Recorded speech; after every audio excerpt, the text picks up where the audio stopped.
Wednesday night husband chicken வாங்கிட்டு வந்திருந்தாங்க. நைட்டே செய்கிறதுக்கு எனக்கு ரொம்ப எரிச்சலாக இருந்தது. அதனால ஃப்ரீசரில் தூக்கி போட்டுட்டு காலையில் பார்த்துக்கலான்னு விட்டாச்சு.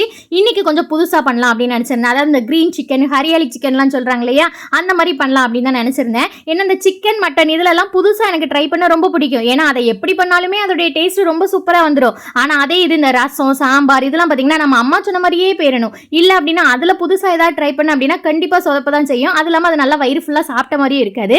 இப்போ நான் வீடியோவில் காமிக்கிற மாதிரியே செஞ்சிருங்க. இது என்ன மசாலான்னு பார்த்தீங்கன்னா கரம் மசாலா, பெப்பர் மசாலா, அதுக்கப்புறம் சீரக பொடி போட்டிருக்கேன். அதை போட்டு சிக்கனையும் போட்டு நல்லா மூடி போட்டுருங்க. ஒரு 3 நிமிஷம் கழிச்சு பார்த்தீங்கன்னா சிக்கன் நல்லா தண்ணி விட்டு சூப்பராக வெந்திருக்கும். அப்போ வந்து முக்கியமாக இந்த பேஸ்ட்டை தான் நம்ம போட போகிறோம். இது என்னன்னு பார்த்தீங்கன்னா பச்சை மிளகா, புதினா, அதுக்கப்புறம் கொத்தமல்லி இலை, முந்திரி இதை அரைச்சி இந்த பேஸ்ட்டையும் சேர்த்து மிக்ஸ் பண்ணி மறுபடியும் மூடி போட்டு ஒரு 4 நிமிஷம் கழிச்சு எடுத்திங்கன்னா சூப்பராக நம்மளுக்கு ஹரியாலி சிக்கன் இல்லைன்னா க்ரீன் சிக்கன் ரெடி ஆயிரும். வாசனை பார்த்தீங்கன்னா அவ்வளோ சூப்பராக இருந்தது. இங்கே வர இன்னைக்கு வியாழக்கிழமை இந்த மகாராஷ்டிரா மக்கள் நான்வெஜ் சாப்பிட மாட்டாங்க.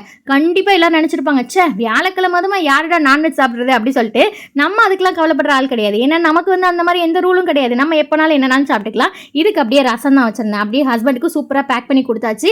மகாராஷ்டிராவில் இப்போ தாங்க ரொம்ப நாள் கழிச்சு வெயில் அடிக்க ஆரம்பிச்சிருக்கு. இப்போ தான் கொஞ்சம் நிம்மதியாக இருந்த மாதிரி இருக்குது.